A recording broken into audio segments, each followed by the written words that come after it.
Welcome to CVTV. My name is Jeremy, your host, and this is Mike and his 120-gallon aquarium. We brought over the MaxSpec RipTide to get your thoughts. Tell me a little bit about your aquarium and your thoughts on the pump. All right, well, this is my 120-gallon tank. It's 48 inches long and 24 inches deep. I think it's 25 inches tall. It's been set up for about a year and a half now. I was running two Ecotech MP40 pumps on it, Vortec pumps, and I've got the Radion LED lights. What I've noticed is that even with the depth of your tank, it still moves a great amount of water up and around, creating that full gyre flow. It does a really good job. You can see like the hammer coral and the frog spawn on the other end of the tank on the bottom are really gyrating with the flow through. The Duncan just below the pump, it's good 20 inches below it. It's got really good polyp movement, so it seems to really do a good job of sucking the water from down low and then recirculating it over the top, like you said, with the gyre effect.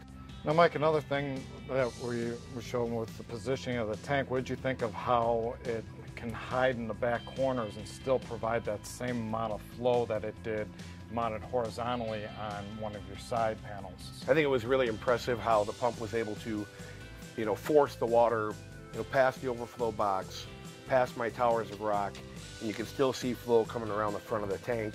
Now, when we first put the pump on your tank, we noticed that the RipTide really stirred up a lot of debris, much like it did on my tank, which I thought I had very good flow. And you definitely, with two MP40s on a 4-foot tank, you definitely have enough flow. Yeah, I was actually pretty nervous when you first put it on. I'm like, you're gonna videotape my tank like this?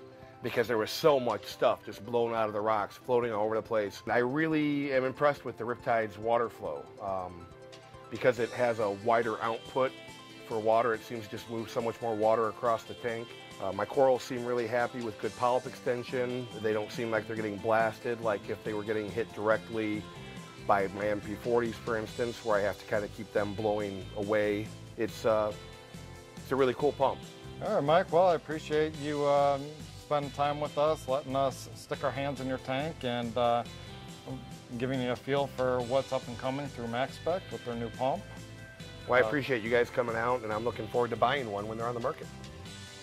Well, make sure you subscribe to our YouTube channel and look forward to future videos of the RipTide being on other tanks, and as well as our educational videos. So don't be shy, subscribe, and look forward to hearing any comments that you might have over at our support site.